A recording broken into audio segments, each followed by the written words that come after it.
وبطشه شديد.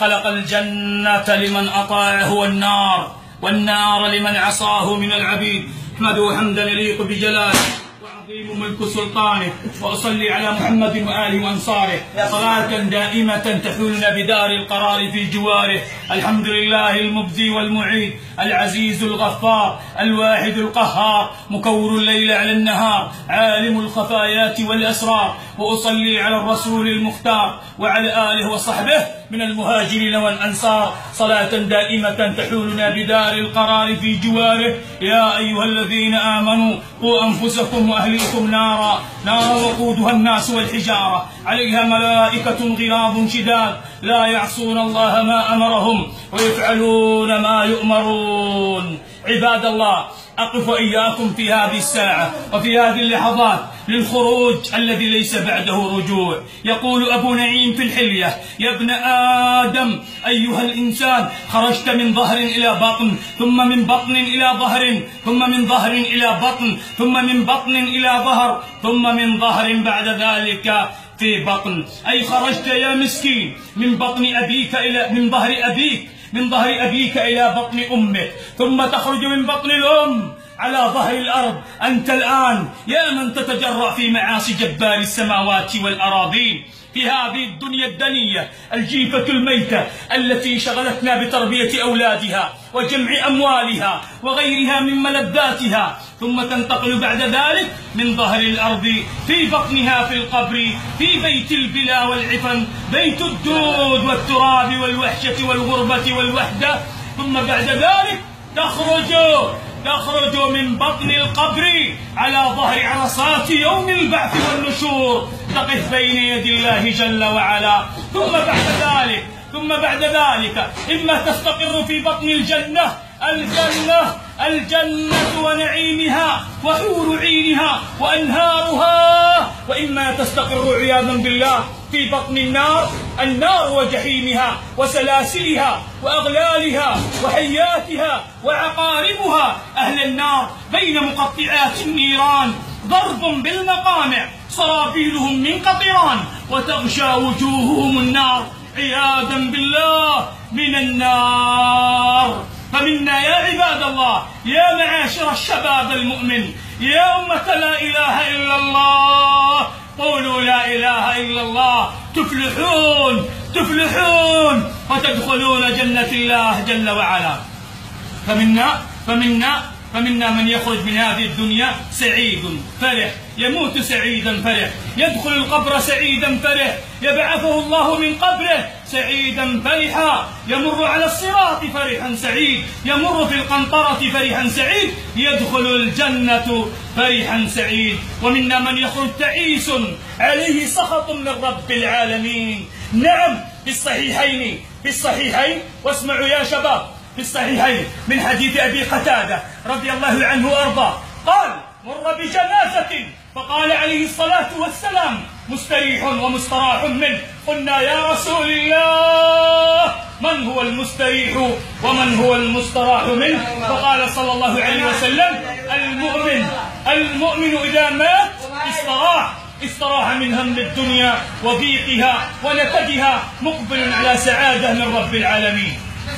وصح عنه صلى الله عليه وسلم: جنازة المؤمن بل أعمالك يا مؤمن، صلاته، إيمانه، تمسكك بالدين والكتاب والسنة. نعم، صلاة الفجر في جماعة وغيرها من الصلوات في المساجد، صوم رمضان، غض بصرك، حفظ لسانك وفرجك من المحرمات. هذه الأشياء تمسكك بالدين تنجيك من عذاب الله وسخطه وغضبه عليك. الجنازة تقول كما صح عنه: بل الأعمال تقول: قدموني،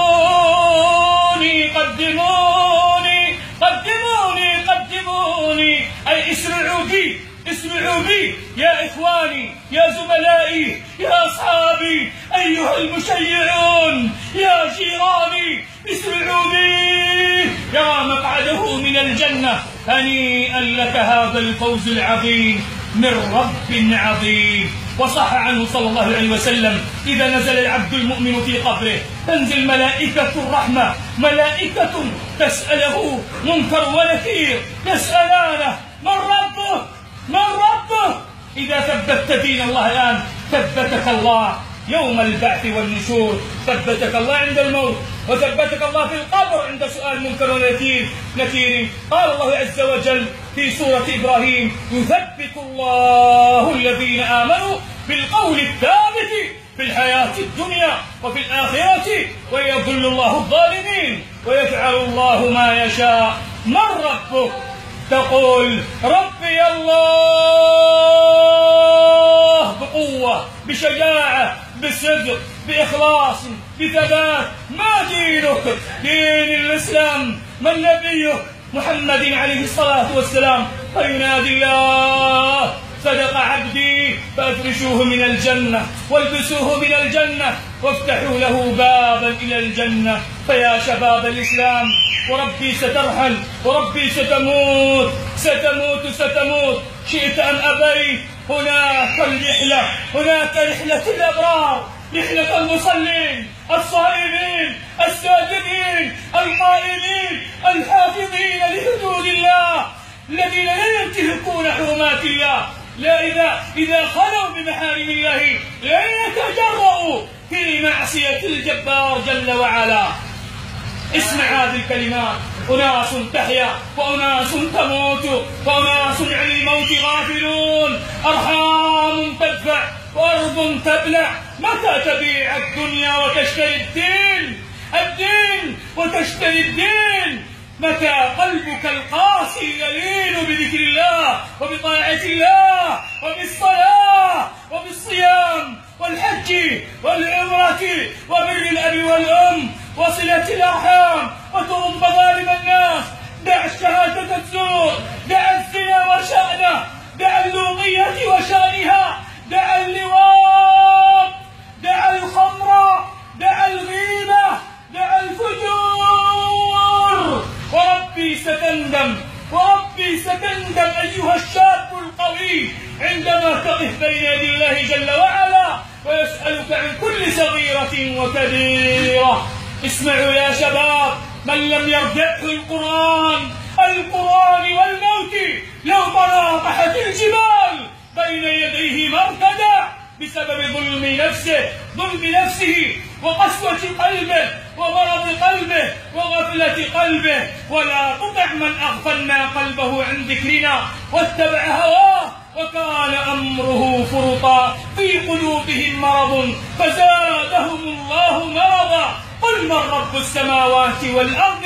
قل الله. قل فاتخذتم من دونه أولياء لا يملكون لأنفسهم نفعا ولا ضرا. قل هل يستوي الأعمى والبصير أم هل تستوي الظلمات والنور أم جعلوا لله شركاء خلقوا كخلقه فتشابه الخلق عليهم. قل الله خالق كل شيء وهو الواحد القهار. اسمعوا معاشر الشباب إلى هذه الكلمات، اسمعوا إلى هذه الكلمات. اسمع هذه الكلمات، اسمع. خذ من دنياك ما تشاء، افعل من الكبائر ما تشاء، لا تصلي مع المؤمنين، تقلب مع الزواني والزانيات، اشرب الخمر، لا تعبد الله، لا تسمع للقرآن. لكني أخوفك يا من عصيت الله يوم أن تسمع من الجبار: إلي بروح فلان، فطالما ازداد غضبي عليه، فطالما بارزني بحرامي، وسمع في كتابي أنني أراه فما عاد ولا أراد، فما استحى من ملائكتي فكيف يستحي مني. يا الله يا الله، أقبضنا على التوحيد، أقبضنا على لا إله إلا الله. يا الله، معاصينا لا يعلمها إلا أنت. يا الله، ذنوبنا لا يغفرها إلا أنت. يا الله، نعصيك ونحن نشرب من مائك ونعصيك، نأكل من رزقك ونعصيك، نبني ونعمر في أرضك ونعصيك، نلبس من كسائك ونعصيك، نعيش بين نعمك ونعصيك. وربي ستندمون يا شباب ستندم على تفويتك في صلواتك، ستندم إذا باشر التراب خدك الأبيض، ربي ستندم إذا نهش السود لحمك وعظمك وجلدك وبشرتك في قبرك. نعم، اسمع لهذه القصيدة، اسمع كفيف الأبصار جسر النجاة، وكم من بصير فوت جسور. وإذا خلوت يوما بريبة في ظلمة والنفس داعية إلى الطغيان، فاستحي من نظر الإله وقل لها إن الذي خلق الظلام يراني، إن الذي خلق الظلام يراني، إن الذي خلق الظلام يراني. إن الرجال الناظرين إلى النساء مثل الكلاب تطوف باللحمان، إن لم تصل تلك اللحوم أسودها أكلت بلا عوض ولا أثمان. واحذر مجادلة الرجال فإنها تخل بالأديان وتدعو إلى الشحناء والشنآن. وكفى بعيب نفسك يا وحيد عن عيب غيرك فإنه عيبان. وإذا حملت يوما إلى القبور جنازة فاعلم أنك بعدها محمول. وتزود لحياتك يا وحيد لقبرك لمعادك، ولا تركب إلى الدنيا كثير فإن مالها يجمع للنفاذ. أترضى يا وحيدا أن تكون رفيق قوم بين الثرى مستنقضون معهم زاد ومعهم بغير زاد؟ وقل يا نفس توبي، وقل يا وحيد، وقل يا نفس توبي قبل أن لا تستطيعي أن تتوبي. وأعصي الهوى لأن الهوى ما زال فتان. في كل يوم لنا ميت يا وحيد نشيعه نحيي بمصرعه ما قد كان. يا نفس مالي وللأموال نجمعها، أخرج من دنياي عريانا. أين الملوك يا وحيد؟ أين الجبابرة يا وحيد؟ أين الذين جمعوا الدنيا بأجمعها يا وحيد؟ لماذا خرجوا يا وحيد بغير القطر والكفن؟ ولا في الحياة بقاء يا وحيد، ولا في الحياة بقاء ولا ثبات. نبني البيوت، نبني البيوت يا وحيد، نبني البيوت وحتما تنهار. تلك البيوت تموت يا وحيد. كل البرايا سبحان من لا يموت، لأن الموت يعمنا والقبر يضمنا يا وحيد. والقيامة تجمعنا والحق العدل الجبار يحكم بيننا. وصلوا على محمد وعلى آله وصحبه وسلم تسليما كثيرا. هداك الله يا